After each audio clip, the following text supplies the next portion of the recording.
Hello and welcome to Recyclist. It's April 20th, 2026. I'm your host, Eric Provost, and this is your weekly roundup of all the biggest news stories from the world of waste, gas, and energy, presented by Diamond Scientific.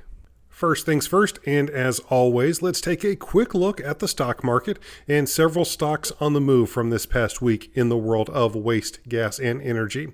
Going into this past weekend, a little bit of a down week. Montauk Renewables was sitting at $1.29 per share. Casella Waste was at $81.22 per share. GFL Environmental hit $38.94 per share. Republic Services Incorporated was at $207.66 per share. Waste Management went into the weekend at $223.95 per share. And Waste Connections went into the weekend at $159.63 per share.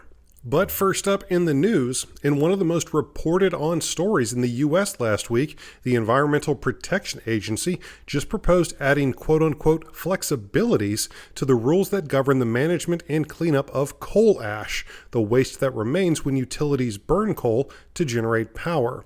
According to the organization, coal ash contains mercury, cadmium, chromium, and arsenic, which are linked to cancer and other health problems. And there are currently around 775 coal ash service impoundments and landfills across the country to handle them. EPA Administrator Lee Zeldin called the new regulations, quote, common sense changes that reflect the EPA's commitment to restoring American energy dominance, end quote. Meanwhile, Lisa Evans, senior counsel at Earth Justice, called the proposal, quote, another handout to the coal power industry at the expense of our health, water, and wallets.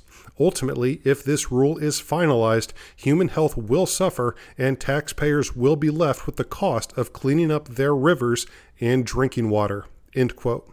The EPA set the first federal coal ash guidelines in 2015 under President Barack Obama and expanded those protections in 2024 under President Biden. And up next, according to new data pulled from the think tank Ember, March 2026 was the first time ever the U.S. got more electricity from renewables than it did from natural gas, which is typically the single largest source of energy on the U.S. grid. Additionally, emissions-free sources, a category that includes both renewables and nuclear combined, produced more than half of the nation's electricity in March. It's just the third time that's happened across an entire month, the first instance being March 2025.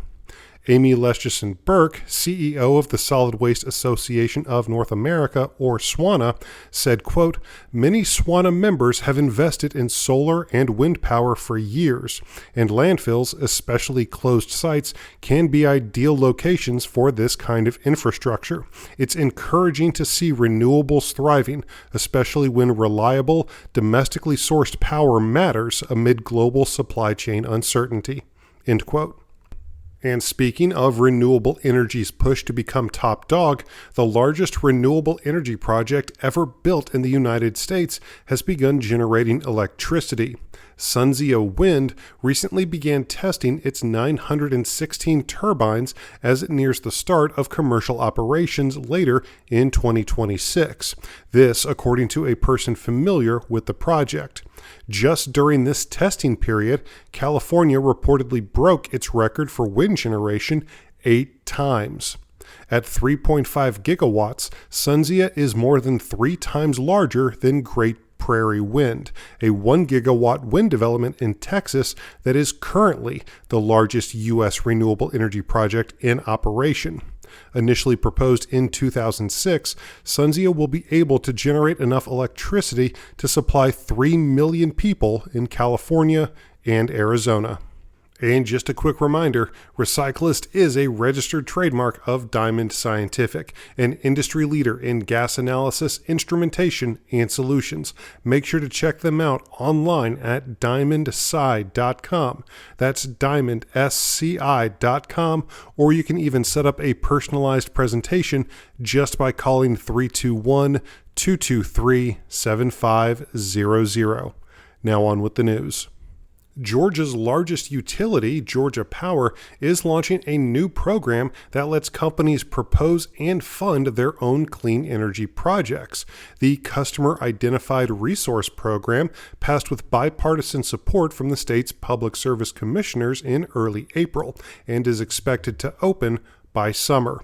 According to Priya Baruna, a senior director of utility partnerships and innovation at the Corporate Energy Buyers Association, or CEBA, the program was meant to inspire companies without emissions reductions targets to make them and empower companies with emissions reduction goals to achieve them.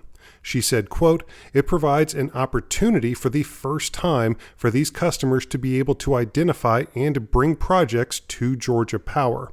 It just accelerates the clean energy projects coming to the system, which would then negate the need for natural gas and other types of generation resources down the road," end quote. And up next, GFL Environmental recently announced a deal to acquire Calgary-based Secure Waste Infrastructure, a publicly traded industrial waste and energy infrastructure business with a focus on treatment of oil waste. The deal is valued at $6.4 billion Canadian. Secure's portfolio includes 9 produced water pipelines and more than 45 specialized trucks. Secure's processing infrastructure includes 55 liquid waste facilities and 10 metal recycling facilities.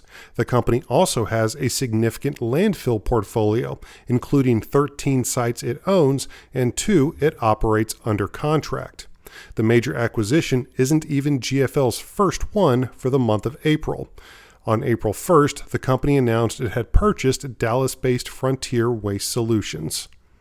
And next, according to a new forecast from the Energy Information Administration, gas exports are expected to grow nearly 30% by 2027 as liquefied natural gas facilities ramp up. Additionally, the forecast predicts net exports of U.S. gas will grow by 18% to 18.7 billion cubic feet per day by the end of 2026. The EIA says a major factor for this upward trend is driven by Mexico's growing demand for LNG, both from growth in power generation and the development of 2 new LNG export facilities expected to come online over the next 2 years.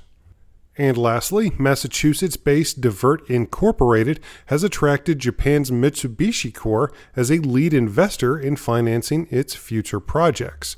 In a statement, the company said, quote, "This partnership is a first-of-its-kind model for the organics resource recovery industry, reflecting the demonstrated success of Divert's commercially and operationally proven platform and elevating the company to a valuation of over $1 billion. Ryan Begin, CEO and co-founder of Divert, went even further, saying, quote, "This partnership reflects the maturity of Divert's platform and the value we deliver to customers every day. We have built a proven model that solves real operating challenges for food retailers and manufacturers and creates value through food donations, renewable energy production, and nutrient recovery," end quote. And that will do it for your April 20th, 2026 News Roundup, brought to you by Recyclist, once again a registered trademark of Diamond Scientific. I've been your host, Eric Provost, and we will see you back here next week for another brand new episode of Recyclist. Thank you.